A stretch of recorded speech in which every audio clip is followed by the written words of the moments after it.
Hello, and welcome to the Lighten Up Podcast with Lauren Polly, your invitation for living on the lighter side of life. I'm Lauren Polly, and I'm delighted you have chosen to join me today for episode 243, Finding Stillness, a Winter Solstice message. Happy holidays to all of you. We are in the thick of it right now for sure. I always find it super interesting that man has decided to put all sorts of holidays, Christmas and Thanksgiving and Hanukkah, all the merriment, all the time that we are out and about, right around the darkest, deepest day of the year. The winter solstice is a beautiful invitation for us to connect, to look inwards. It's physically the darkest day of the year, but if you look kind of in a spiritual, metaphysical slant, it's a beautiful time for inward reflection. It's a beautiful time for ceremony. And I don't mean the formal ceremony, even though that's fun if you are pulled to do it, but just the ceremony that people have done throughout the ages where they take space to connect to themselves. They take a bit of a quieter day. They spend some more introversion time and a little bit less out and about. Again, it might feel kind of counterintuitive given the holiday season, but I think it is so important to look at how this day and just this energy of being more inward reflective can actually help with the merriment and, quite frankly, the stress and the busyness of the holiday season. It's a fascinating thing to me to look at even just the energies of how we live, where so much of our life is outward focused and so much of our focus is on the physicality. And what do I mean by that? Well, life is made up of so many different ecosystems. So we have the ecosystem of our jobs or our business. You have included in that ecosystem your coworkers, your boss, people that you're dealing with, customers, clients, patients, whatever that may look like. Ecosystems of family and friends, just even the ecosystem of where you live and being around neighbors and being very aware of where their mental and emotional state may be. Again, you've heard me talk about the fact that we do not live in a bubble. We don't operate in a bubble. So everything we think and we feel is actually highly, highly influenced by the cycles of nature, the ecosystems we choose to surround ourselves with, and even the ecosystems that we kind of don't think that we have any part of, but they are influencing us just the same because of our physical surroundings, what we're tapped into, if you want to say it that way. So it's a fascinating thing to look at where all those ecosystems really draw you out of yourself and make you more aware sometimes of other people and outward situations than of you.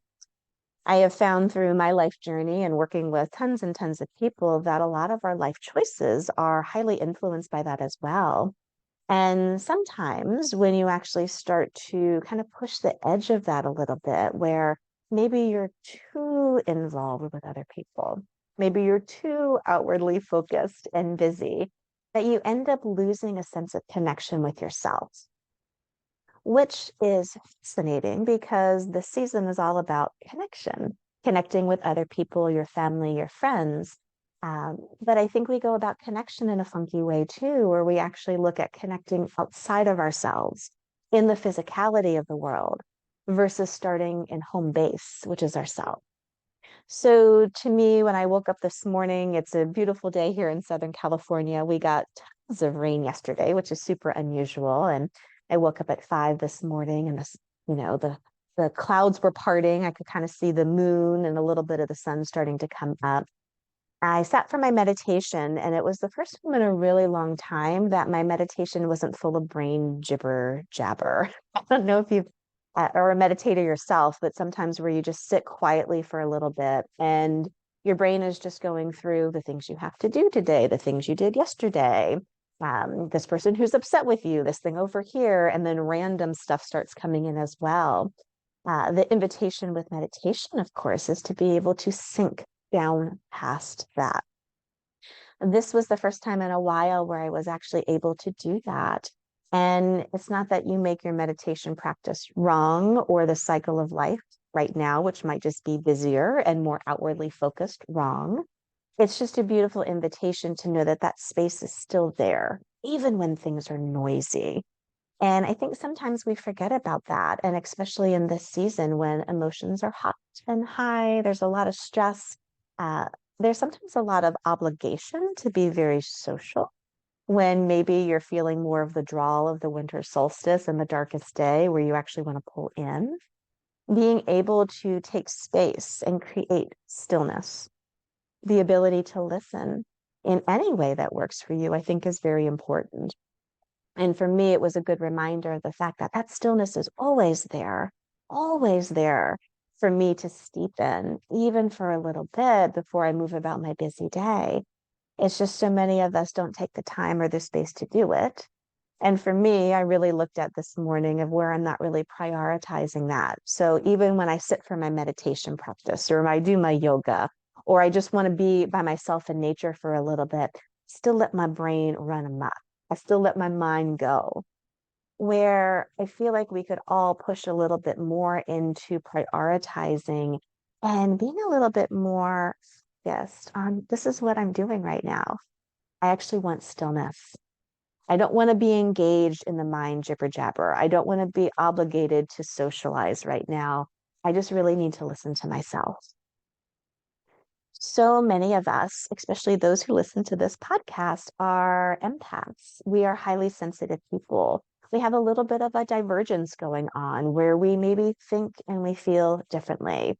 And for me in particular, I know I feel deeper. There's a lot of emotion just with living a life and being connected to that. And I feel like sometimes when we're not prioritizing ourselves, we get so again pulled into the outward world, get filled up with these ecosystems that we're surrounding ourselves with, that we go out and we go out and we go out and we're trying to help everybody else or sometimes just survive the day, being very aware of other people. And we never get a chance to fill up our own tank. So more than anything, this message today is really about being able to take some stillness for yourself, listen, actually get some quiet time so that you can start feeling more connected to you. And then from there, after you've filled your own cup up, going forth to enjoy the season as it is. I feel like so often we're kind of doing the reverse of what would actually work. So keep that in mind as you're moving about your busy holiday season. Are you actually doing the reverse where you're wanting a sense of connection and you feel a deep urge for that, but you're looking about it in a way of connecting with other people or being out and about a little bit more? And do you really actually need to just turn in? Or are you the opposite where you've gone totally introvert, gone armadillo, I call it, where you kind of cuddle up into your own little shell so much that you're not actually going out at all to engage with other people? So there's a balance, there's a constant dance, and the cycles of life, just like the cycles of nature, are going to change. I personally have been through a very, very busy year with lots of change. Been a lot of stuff going on. My creative voice hasn't really been as deep and as rich as I would like it to be. But I know that's just a season. I know just like when I tap into meditation and I can find that inner stillness, I know that creative voice and spark is still there. There's a matter of prioritizing it, not making the cycle of life wrong if it's been busy and more outwardly focused, obligation focused. Maybe you've just been getting stuff done like I have. There's just an allowance for actually watching the cycles change. And I think maybe putting a bit more priority and attention and where you can maybe lean on the cycles a bit more.